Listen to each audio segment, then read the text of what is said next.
दोस्तों खेसारी लाल यादव एक ऐसे कलाकार है जो कि उनका पवन सिंह से कितना कंपटीशन रहता है, कितना अंदर ही अंदर उनको जेलस रहता है, ये बार बार अपने हरकतों से सिद्ध कर देते हैं, साबित कर देते हैं।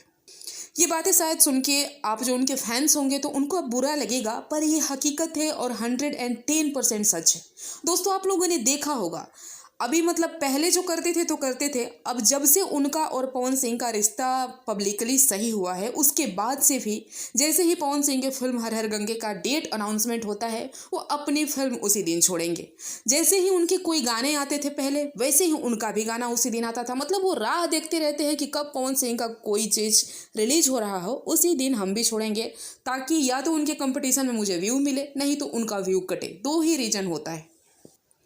अब आप लोगों ने देखा ही कि जैसे ही पवन सिंह के गाना वेब म्यूजिक वाला जो गाना था मेहरारू मिलल गाय, इसको रिलीज किया गया, वो कल लाइव आ जाते हैं। अचानक से लाइव आके क्या बोलते हैं आप खुद ही सुनिए। 4 नंबर ट्रेंडिंग पे है, ऐसा तबाही कर दो ना आप लोग कि वो जल्दी से 1 नंबर पे चला जाए। मतलब ये क्या है यार, ये कितनी बनावटीपन वाली आप बातें करते हैं। आप एक सुपरस्टार हैं और आप बोलते हैं कि मतलब आपकी बातों से क्या यही दिख रहा है ना कि पवन सिंह ट्रेंडिंग में नंबर 1 ना जाए और मुझे आप लोग ट्रेंडिंग में नंबर 1 ला दीजिए, उनसे आगे रखिए।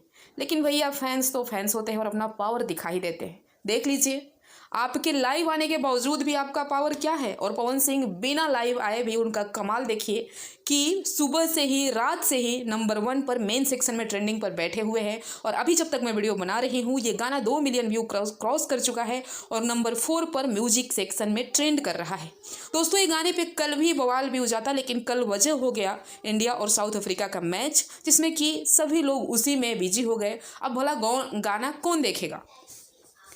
तो देखिए, बुरा मत मानिएगा, लेकिन ये चीज़ें कहीं ना कहीं रियलाइज होती है और ये सबको लगता है, हर कोई जानता भी है।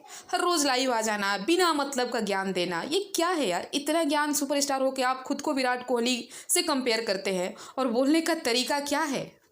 थोड़ा सा समझ जाइए अब खेसारी जी। आप अगर सुपरस्टार अपने आप को मान रहे हैं तो सुपरस्टार जैसा थोड़ा सीखिए कुछ पवन सिंह से, कैसे पब्लिक के सामने कैसे गंभीरता से रहा जाता है। तो बस इतना ही कहना था। खैर आप लोग आने के प्यार देते रहिए ऐसे ही, और आगे मिलते हैं जल्द ही नेक्स्ट वीडियो में।